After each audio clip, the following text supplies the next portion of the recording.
Ya está por aquí. Carolina, ¿Cómo, buenas tardes. ¿Cómo estás, Julio? Feliz de estar de vuelta y que estuve ausente 2 semanas, pero me fui de reportaje a Cuba. Ándale. Entonces, pues tú sabrás y comprenderás que iban a estar muy difíciles las comunicaciones entre tú y yo. Y de paso también me eché un descanso y me eché un daiquiri. Qué bueno que lo Eso, hice para llegar eso. alegre después de ver tanta amargura Tanta que ha amargura. tomado la política nacional. Eso. Pues qué bueno que estás de vuelta, qué bueno que estuviste en ese reportaje en Cuba y que descansaste también y te tomaste ahí. No te tomaste mojito, sino daiquiri, ¿o qué fue? Pues mira, daiquiri, nada más que no siempre sabía tan bueno, mi querido Julio, porque si en México está si está caro el precio del limón, no te quiero decir en Cuba, y es más, no te quiero decir que casi no hay cítrico porque tuvieron una plaga, entonces mojito sin limón o daiquiri sin limón es una cosa un poco complicada. Bien, Carolina, ¿cómo anda la política nacional ahora que regresas? ¿Qué es lo que más destacas o lo que quieres comentar respecto a el enorme menú de asuntos políticos recientes, Carolina? Amarga, amarga, como el limón, justamente, mi Sí. querido Julio. Pues bueno, tú lo has estado reportando ahorita en tu programa, en tus charlas que haces en las noches el día de ayer, y pues la verdad es que estamos divididos entre traidores y, y no sé si adoradores de la patria, pero parece que cada vez estamos más polarizados, que la oposición está más unida que nunca y por el otro lado Morena está más partido que nunca, porque tú sabes que hay que buscar de pronto culpables a la hora de que no sale adelante un proyecto y entonces, así como estamos viendo que la oposición se está juntando, está encontrando un discurso común entre prianistas, perredistas, oye, y ya hasta salió del closet el Movimiento Ciudadano, porque bien que decían que no se iban a aliar con los de la oposición, pero los naranjas ya también son de esos colorcitos amarillos, azules, rojos, tú ya sabes, ese Sí. batidillo que es la oposición. En fin, ellos ya encontraron un discurso que es decirle no al presidente, mientras que en Morena ya están queriendo cobrar facturas y uno puede empezarlo a ver, Julio, para decir cómo es posible que esta reforma constitucional no fue aprobada el día domingo. Se ve como un revés al presidente cuando uno lee la prensa del día lunes, la de ayer. Muchos de los periódicos obviamente destacaban esto como que había sido un golpe a Andrés Manuel López Obrador, porque además hace muchos años, o creo que es el primer presidente, tú me podrás corregir, Julio, que no logra sacar adelante una reforma constitucional. Entonces, pues nada, parece que está pagando la factura. Esto en el lado político, pero yo sí quisiera destacar, si tú me permites, que Claro. en el lado de los ciudadanos, nosotros somos los que estamos completamente fuera del discurso, Julio. El domingo vimos a diputados, e incluso estos días, porque ya tenemos la ley minera en sustitución a la eléctrica, yo veía, e incluso te leía a ti en tus tweets, y la pobreza de los legisladores a la hora de defender o de atacar la propuesta del presidente López Obrador en el tema energético, la verdad es que sí es de escalofrío. Y no por el nivel tan bajito que tienen los diputados. En realidad a mí lo que me golpeó es darme cuenta que en ninguno de esos dos discursos tan polarizados estaba en el centro el mexicano, Julio. Yo te quiero decir que es tan sencillo de pronto ir a la frontera y darte cuenta que muchos mexicanos fronterizos de pronto prefieren incluso vivir del lado americano. Imagínate tú, eso parece hasta descabellado, ¿sí o no? Vivir del lado americano, los que pueden porque tienen documentos obviamente, porque encaran costos más bajos en energéticos, en gasolinas. Ahorita ya se había disparado, pero bueno, porque enfrentan costos menores del lado estadounidense en pagos de telefonía, que también es un sector que se privatizó cuando fue las reformas que impulsó primero el presidente Carlos Salinas de Gortari. Pero nadie está poniendo al centro al mexicano. ¿Cómo después de la reforma, la de Peña Nieto, los mexicanos no vimos costos energéticos bajar, ¿no? Ujú. Eso es una realidad. ¿Por qué los de Morena no hicieron énfasis en eso? ¿Por qué no parecía o por qué nunca parece atractivo para los políticos poner en el centro de debate a los ciudadanos? ¿O por qué, por ejemplo, los mismos priistas o panistas que dicen que está muy mal que esté estatizado los energéticos, no se remontan al pasado en el que efectivamente teníamos una participación brutal del Estado en el sector energético y tampoco tuvimos unas empresas de clase mundial? Y yo creo que detrás de todo eso es que nunca hicimos la competencia real, es decir, hubo tanta corrupción, ahí sí tenía bien el diagnóstico el presidente López Obrador, tanta corrupción y entregadas casi que por regalito la capacidad de invertir en el sector de parte del gobierno, que en realidad no hay competencia. Pero la pregunta es, ¿eliminas la corrupción o eliminas la competencia?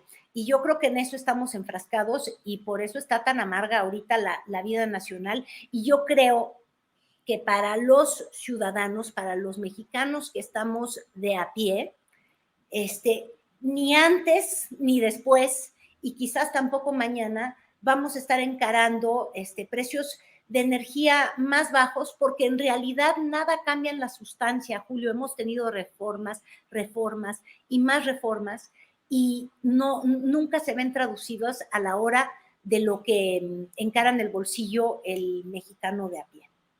Carolina, ¿te parece entonces que esta discusión tan polarizada, en la cual, como tú dices, unos son acusados de traidores a la patria y otros, pues, ha de suponerse que son adoradores de la patria?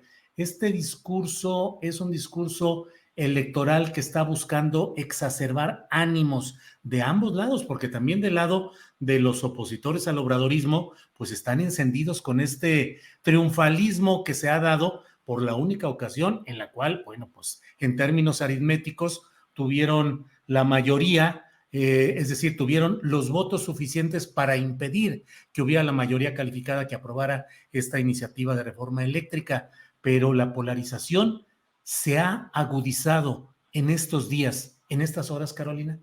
Yo creo que sí se ha agudizado, y lo peor del caso es que en la política los políticos están más extraviados que nunca y sin brújula.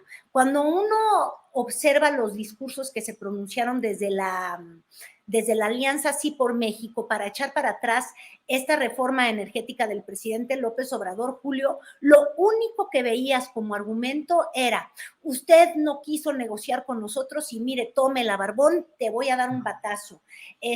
Ustedes en Morena no nos consultan y ahora nosotros no les vamos a aprobar nada. Es como un discurso de que te quiero entorpecer todo, pero en ese discurso te lo vuelvo a subrayar. ¿Dónde están los mexicanos que esta alianza opositora quiere gobernar? Está perfecto. Entonces ellos decidieron que no le concedían al presidente López Obrador esta reforma. Pero entonces quiere decir que vivimos en el esquema perfecto. Quiere decir que esa reforma que se aprobó con el presidente Enrique Peña Nieto realmente era la panacea y rindió los frutos, porque ahí es muy sencilla la evidencia, Julio. Tendríamos que estar viendo los recibos de la luz, ¿no? Por ejemplo, el pago que hacemos los mexicanos cada día en gas, en tantas cosas que se abrieron justamente con la reforma peñista. Y desgraciadamente vas a ver que para los mexicanos, para el grueso de la población, pues no pasó nada. Eso es lo que está festejando la oposición. De verdad, eso es lo que festeja. Yo sí creo ahí que hay que hay una carencia para presentarnos a los mexicanos alternativas que nos mejoraran el asunto. Qué bueno que quisieron enmendarle la plana al presidente López Obrador diciendo: el Estado nunca ha sido la solución para dar abundancia en el sector energético a los mexicanos. Yo incluso podría coincidir, Julio. Yo entré en una discusión que luego ya no me rebotó Gerardo Fernández Noroña, donde yo decía, bueno, la gran mentira para los mexicanos ha sido: el petróleo es nuestro y la riqueza es nuestra. Pues sí, el subsuelo parece que es nuestro, como ahora parece que va a ser nuestro el litio, pero si tú no haces nada con esos recursos nuestros para beneficiar a los mexicanos, pues lo mismo que es que no tengamos nada. ¿A qué me refiero? El oro negro, el petróleo que tanto nos tenía que dar, nos dio. Tú volteate a ver a Pemex, la quebraron, Julio, y eso es lo que ha estado ausente en el debate de todos los diputados, ahí sin excepción de ningún bando. La quebraron, la usaron como la caja durante años que tuvo el PRI para comprar votos. Como ejemplos tienes el Pemex Gate, ¿te acuerdas? Cuando llegó Fox, trataron de robarse la elección con dinero del petróleo de los mexicanos. Luego llegó Fox con un momento que parecía el jauja para los precios de los energéticos, con excedentes que le llegaron a todos los estados. ¿Qué hicieron con ese dinero? Se mejoró la forma en la que produce Pemex, se reinvirtió en la empresa del Estado. No, lo único que hicieron fue aumentar el gasto corriente, dar más programas, pero todo electorero, y no se hizo nada siendo dueño de los energéticos para favorecer a los mexicanos. Entonces, yo sí creo que estamos extraviados por todos lados. Ver ahorita festejar eufórica esa alianza del Sí por México, nada más porque le dieron un trancazo al presidente, dices, oye, y si el trancazo al presidente es un trancazo también a los mexicanos, ¿qué le estás ofreciendo a los mexicanos que mejore la forma en la que gastan en energía o para que realmente tengamos energías limpias, ¿no? Que fue uno de los discursos que más socorridos fueron, o para que no utilicemos estos energéticos fósiles. Llegó una opción, no, nada de eso, Julio, estamos metidos en la vil propaganda electoral. Sí. Fíjate, Carolina, yo estuve atento, me aventé horas y horas todo el famoso debate y realmente como lo publiqué y como lo has comentado ya aquí, me impresionó el nivel panfletario de discursos muy elementales, muy en lo propagandístico, muy en lo circunstancial. Y bueno, la verdad es que yo como reportero que fui y cubrí muchos debates en la Cámara de Diputados y en la Cámara de Senadores, había personajes del PRI, del PAN, del PRD, de la izquierda, que planteaban discursos de fondo, que eran discursos memorables. Y ahora me quedé con un discurso muy elemental de Ignacio Mier, verdaderamente siendo el coordinador de los diputados de Morena, con un nivel discursivo e intelectual muy bajo, muy pobre. Luego escuché a este fanfarrón como niño peleonero de Alito Moreno. Y luego vi al panista Jorge Romero con una teatralidad y una gesticulación que con todo respeto pues me recordó a Antonio Espino, clavillazo ahí moviéndose con todo esto. ¿Tú qué piensas de estas actuaciones de estos diputados en este domingo pasado, Carolina? Pues igualito que tú, Julio, me parece lamentable. Estos fueron a comprar sus frases hechas ahí al Hallmark, como dicen los gringos. Obviamente, pues no, ¿verdad? De la 4T no la compraron en Hallmark, sino sé que fueron a la Revolución Cubana a agarrarle y fusilarle alguna frase al Che Guevara. Pero de verdad, sin imaginación.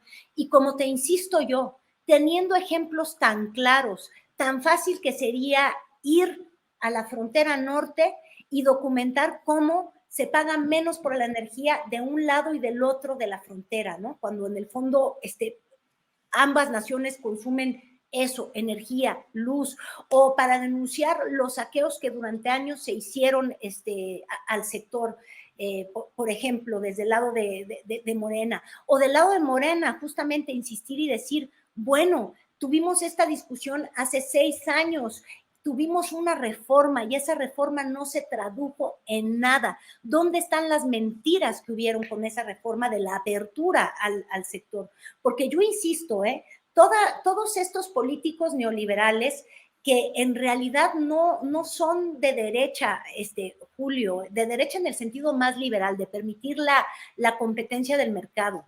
No, lo que ellos hacen es conseguir a sus cuates, a sus amigos, decirles aquí te tengo un contratito y vamos a hacernos millonarios. Entonces, ¿qué es lo que haces? Capitalizas las pérdidas y no socializas nunca las ganancias, más bien te las haces tuyas, las expropias.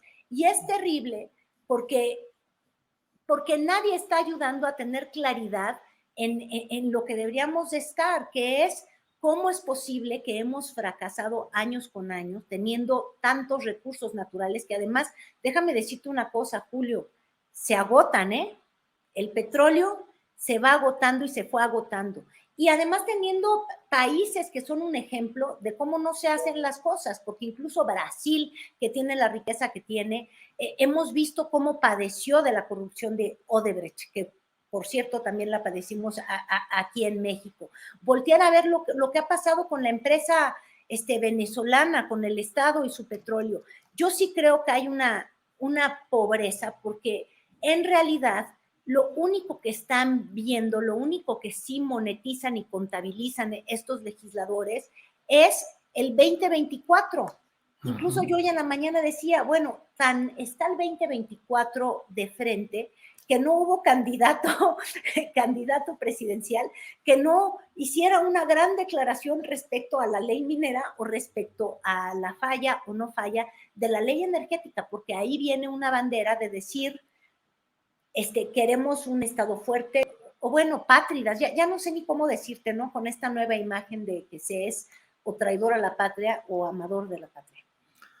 Pues Carolina, muchas cosas amargas, esperemos que haya algunas dulces y que haya manera de brindar con un mojito, con un tequila o con un mezcal por cosas buenas que puedan llegar. Cierro solo preguntándote, Carolina, ¿crees que este no y esta actitud de los opositores unidos y muy triunfalistas vaya a frenar la reforma electoral y la pretensión de militarizar ya explícitamente la Guardia Nacional?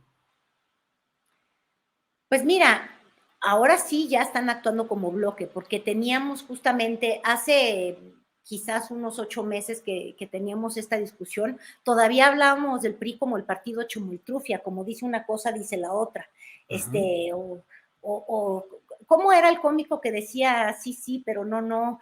Bueno, pues el partido Cantinflas, ¿no? En el que todo cabía. Yo creo que el PRI, de alguna manera, ya comprendió que tiene que apostarle a ser, como dijo el presidente quizás, el apéndice del PAN, unirse a ese bloque opositor si ha de sobrevivir, porque en el priismo los que sí han ganado son sus gobernadores, Julio.